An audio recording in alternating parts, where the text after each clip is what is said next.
Hello guys! In this video, I will review the EKSA EM200 gaming mouse. First, let's find out what's inside the box so we can make the most of this review.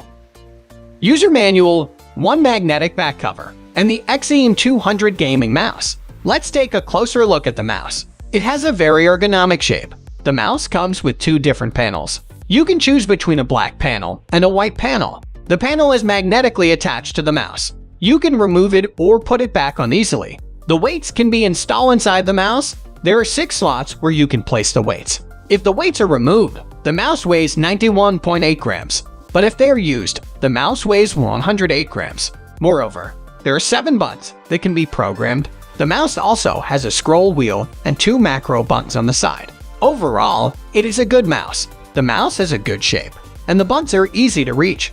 The RGB lighting is very customizable. Thanks for watching.